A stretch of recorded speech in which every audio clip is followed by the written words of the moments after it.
Nellore press క్లబ్కు రావడానికి కారణం మీ ముందు 3 అంశాలు ప్రస్తావించేదానికి రావడం జరిగింది. మొదటిది రాజకీయాలు, రెండవది అభివృద్ధి, రాష్ట్రంలో అభివృద్ధి, మూడవది ఎస్సీ ఎస్టీ ఓబీసీల పరిస్థితులు రాష్ట్రంలో, దేశంలో, మన ప్రాంతంలో. దేశ రాజకీయాలు బాగా లేవు, భ్రష్టు పట్టిపోతున్నాయి దినదినానికి. దేశ ప్రధానమంత్రి వారానికి ఒక్కసారి విదేశాలకు వెళ్తున్నాడు. ఎందుకు వెళ్తున్నాడో ఎవరికి తెలియదు. వెళ్ళి వచ్చిన తర్వాత కనీసం ఒక్క ప్రెస్ బ్రీఫింగ్ కూడా లేదు. దేశ ప్రధానమంత్రి 11 సంవత్సరాలు ప్రధానమంత్రిగా ఈ రోజుకి ఒక్క ప్రెస్ కాన్ఫరెన్స్ చేసినట్టుగా నేను వినలా. ఆయనే ఏకైక ప్రధానమంత్రి ప్రెస్ను కలవకుండా తప్పించుకొని తిరుగుతున్నటువంటి దేశ ప్రధానమంత్రి. విదేశాలకు వెళ్తున్నాడు. ఎందుకు వెళ్తున్నాడో తెలియదు. క్రితంలో ప్రధానమంత్రులు విదేశాలకు వెళ్ళేటప్పుడు జర్నలిస్టుల టీంను కూడా తీసుకెళ్ళేది, చాలా పారదర్శకంగా ఉండేవాడు. ఇప్పుడు కనీసం ఒక్క జర్నలిస్టు కూడా పోవటం లేదు దేశ ప్రధానమంత్రి అఫీషియల్ విజిట్లలో. ఇది తేడా ఒకప్పటికి ఇప్పటికి.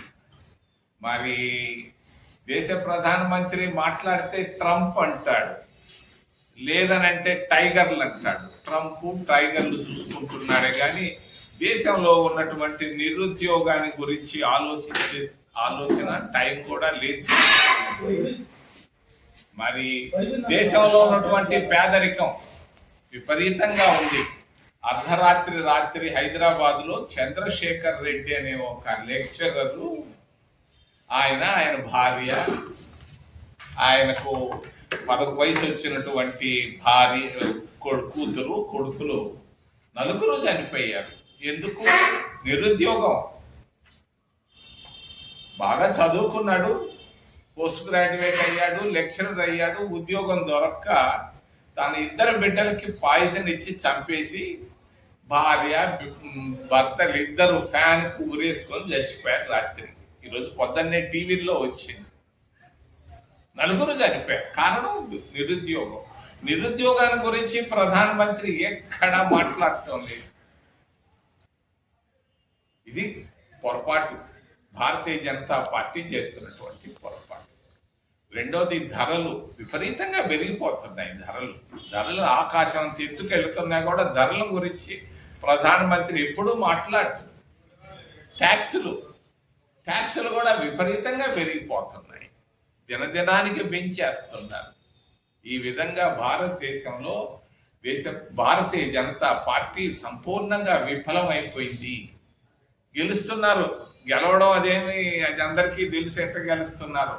2 కారణాలు చెప్తున్నారు వాళ్ళు. ఈవీఎంలు ట్యాంపరింగ్ చేస్తున్నారు, అనుమానమే లేదు. రెండోది దేవుడి పేరు చెప్తున్నారు, కుంభమేళ అంటారు, లేకపోతే అయోధ్య అంటారు, లేకపోతే బద్రీనాథ్ అంటారు. ఈ విధంగా మోసం చేస్తూ పోతా ఉంది భారతీయ జనతా పార్టీ దేశ ప్రధానమంత్రి. నాకు 10 జతల చొక్కాలు, ప్యాంట్లు ఉన్నాయి. మా మిత్రులకి 4 చొక్కాలు ఉన్నాయి, 4 పంచెలు ఉన్నాయి. భారతదేశ ప్రధానమంత్రికి 10,000 జతల బట్టలు ఉన్నాయి. కాదని చెప్పమనండి ఆయన్ని, చెప్పలేడు. ఒక్కొక్క జత బట్ట ధర ₹1,00,000. ఆయన గుడ్డలే 100 కోట్ల రూపాయల గుడ్డలు ఉన్నాయి. దినంలో 4 సార్లు మారుస్తారు. మేము ఒక్కసారి మారుస్తే గొప్ప. చాలా మంది వారానికి ఒక్కసారి మారుస్తారు. భారతదేశ ప్రధానమంత్రి ఇంత పేదరికం, ఇంత నిరుద్యోగం ఉన్నా కూడా దినంలో 4 సార్లు మారుస్తున్నాడు గుడ్డలు. మీరే చూడండి టీవీలో. పొద్దున ఒక జత, మధ్యాహ్నం ఒక జత, సాయంకాలం ఒక జత, రాత్రి ఒక జత. ఇది పరిస్థితి. ప్రధానమంత్రి భారతీయ జనతా పార్టీ సాధించినటువంటి ప్రగతి. కావాల్సినటువంటి స్కాలర్షిప్లు విద్యార్థులకు రావటం లేదు. సింహపురి యూనివర్సిటీలో కానీ, విఆర్ కాలేజీలో కానీ, జవహర్ భారతిలో కానీ ఎక్కడ రావటం లేదు. ఎస్సీ ఫైనాన్స్ కార్పొరేషన్ ఉండాలి. ఎస్సీ ఫైనాన్స్ కార్పొరేషన్ పూర్తిగా మూసేశారు. కాంగ్రెస్ పార్టీ తీసుకొచ్చినటువంటి ఎస్సీ ఫైనాన్స్ కార్పొరేషన్ ని. మరి ఎస్సీల స్థితిగతులు అధ్వానంగా ఉన్నాయి. 3 పూటల్లో ఒక్క పూట కూడా భోజనం చేయలేకపోతున్నారు ఎస్సీ. మరి ఓబీసీల పరిస్థితి ఇంకా అధోగతిలో ఉంది. వాళ్ళు దినంలో 2 పూటలు కూడా భోజనం చేయలేనటువంటి పరిస్థితుల్లో ఓబీసీలు ఉన్నారు ఆంధ్రప్రదేశ్ రాష్ట్రంలో.